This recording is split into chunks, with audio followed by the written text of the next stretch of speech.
নমস্কাৰ মোৰ YouTube channel success পইণ্টলৈ আপোনালোকক স্বাগতম জনাইছো মই কৃষ্ণশ্ৰী আজি আপোনালোকৰ ওচৰলৈ লৈ আহিছো আসাম হিষ্ট্ৰীৰ এটা সিৰিজ য'ত থাকিব আসাম হিষ্ট্ৰীৰ প্ৰতিটো টপিক ইন ডিটেইলছত আৰু আপোনালোকে ভিডিঅটো স্কিপ নকৰাকৈ শেষলৈ চাই থাকিব আৰু যদি আজি কোনোবাই মোৰ চেনেলটো নতুনকৈ চাইছে তেনেহলে প্লিজ মোৰ চেনেলটো সাবস্ক্ৰাইব কৰি দিব আহকচোন ভিডিঅটো ষ্টাৰ্ট কৰো এতিয়া আসাম হিষ্ট্ৰীৰ যদি আমি পোনপ্ৰথমে আলোচনা কৰিবলৈ হয় তেনেহলে আমি ক'ব লাগিব যে আসাম হিষ্ট্ৰীক তিনিটা ভাগত ভাগ কৰা হৈছে এটা হল এনচিয়েন্ট হিষ্ট্ৰী মেডিয়েভেল হিষ্ট্ৰী আৰু মডাৰ্ণ হিষ্ট্ৰী এতিয়া এনচিয়েন্ট হিষ্ট্ৰীৰ যেটো পিৰিয়ড সেই পিৰিয়ডটো মেইনলি যিখিনি এপিক্স হেতু সময়ৰ যিবিলাক কিতাপ বুলি ক'ব পাৰো আমি গ্ৰন্থ সেইখিনিৰ পৰা early part of the 13th century 13 শতিকাৰ প্ৰথম ভাগলৈকে সেই গুটে সময়টোক এনচিয়েন্ট হিষ্ট্ৰী বুলি কোৱা হয় দ্বিতীয়তে হ'ব মেডিয়েভেল হিষ্ট্ৰী আৰু এই মেডিয়েভেল হিষ্ট্ৰীৰ যেটো টাইম পিৰিয়ড হেতু আছিল আহোম অহাৰ সময়ৰ পৰা যেতিয়ালৈকে ইয়াণ্ডাবু সন্ধি হোৱা নাই অৰ্থাৎ ইয়াণ্ডাবু সন্ধিৰ সেই সময়লৈকে মেডিয়েভেল হিষ্ট্ৰী আহোম অহাৰ পৰা ব্ৰিটিছ যেতিয়া আহে আমাৰ অসমখনলৈ অৰ্থাৎ 1826 লৈ সেই সময় পিৰিয়ডটো কোৱা হয় মেডিয়েভেল হিষ্ট্ৰী আৰু থাৰ্ড যেটো মডাৰ্ণ হিষ্ট্ৰী সেই মডাৰ্ণ হিষ্ট্ৰীৰ পিৰিয়ডটো হল ব্ৰিটিছৰ যেতিয়াৰ পৰা শাসন আৰম্ভ হল অৰ্থাৎ 1826 পৰা ভাৰত স্বাধীন হোৱা সময়লৈকে অৰ্থাৎ আগষ্ট 1947 লৈকে তো নেক্সট আমি যদি আলোচনা কৰো অৰিজিন অফ দ্য নেম এই যেগিটা আমাৰ অসম নামটোৰ আগত আৰু দুটা নাম আছিল এটা আছিল প্ৰাগজ্যোতিষপুৰ আৰু এটা কামৰূপ এই তিনিটা নাম কেনেকে কিহৰ পৰা মানে আহিলে কৰ পৰা আহিলে সেইখিনিৰ বিষয়ে যদি আমি আলোচনা কৰো তেনেহলে আমি ক'ব পাৰো যে প্ৰাগজ্যোতিষপুৰৰ যেটো নাম তাৰ মিনিংটো হল প্ৰাগ মিন্স ইষ্টাৰ্ণ অৰ ফৰ্মাৰ আৰু জ্যোতিষ মানে হৈছে এষ্ট্ৰলজি তো এই প্ৰাগজ্যোতিষপুৰৰ যেটো মিনিং সেই মিনিংটো হল সিটি অফ ইষ্টাৰ্ণ এষ্ট্ৰলজি অৰ্থাৎ জ্যোতিষ বিদ্যাৰ মানে ঠাই বুলি কোৱা যায় জ্যোতিষ শাস্ত্ৰৰ মানে এখন সিটি বুলি কোৱা যায় আৰু ব্ৰহ্মাই কি কৰিছিলে ফাৰ্স্ট ক্যালকুলেশন কৰিছিলে ষ্টাৰ বিলাকৰ ইয়াতে হেতু মেনশন আছে কালিকা পুৰাণত আৰু তাৰ পিছত আহে কামৰূপ নামটো আৰু এই কামৰূপ নামটোৰ লগতো এটা কাহিনী জড়িত হৈ আছে আৰু ইয়াৰ মেইনলি কাহিনীটো মই আপোনালোকৰ লগত শেয়াৰ কৰিব বিচাৰিছো যেতিয়া সতীৰ মৃত্যুৰ পিছত সতীৰ দেহটো শিৱই কান্ধত তুলি গুটেই পৃথিৱী ঘূৰি ফুৰিছিল বুলি আমি জানো আৰু তেতিয়া বিষ্ণুৱে সেই সতীৰ দেহটো এটা এটা খণ্ডত কাটি পেলাইছিল আৰু তাৰে এটা পাৰ্ট নীলাচল পাহাৰত পৰে য'ত কামাখ্যা টেম্পলটো হয় আৰু সেই যেতিয়া কাটি পেলোৱা হল শিৱৰ দেহৰ পৰা আৰু তেতিয়া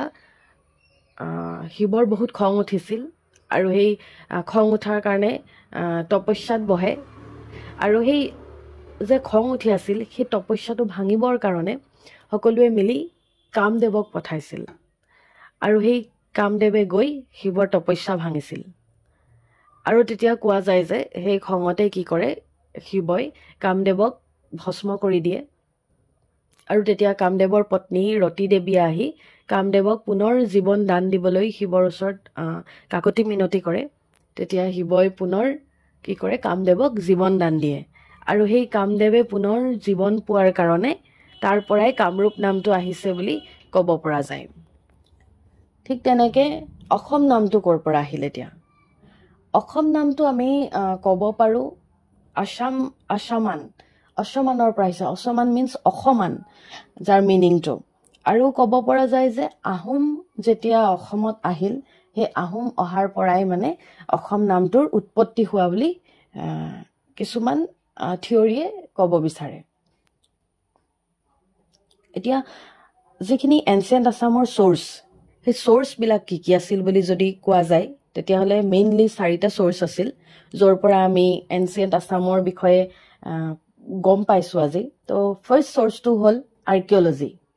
এতিয়া আৰ্কিঅলজি বুলি ক'লে কি ক'ব পৰা যায় তাত দ পৰ্বতীয়া আছে সান টেম্পল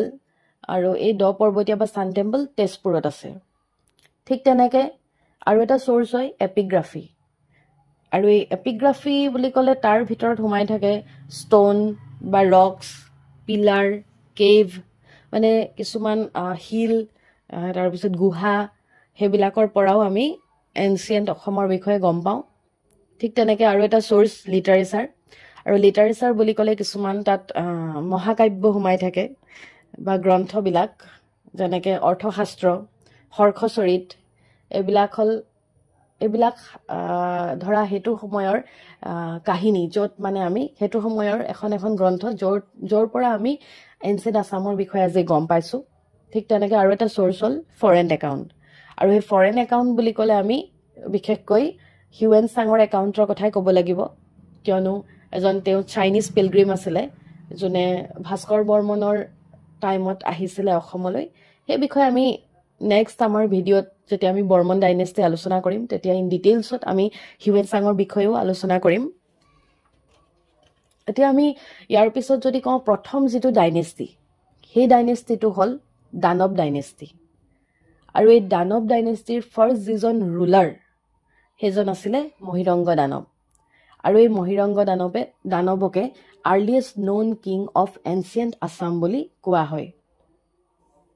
তেওঁৱে আছিলে প্ৰথমজন ৰজা আৰু তেওঁ এজন নন আৰিয়ান আছিলে আৰু তেওঁক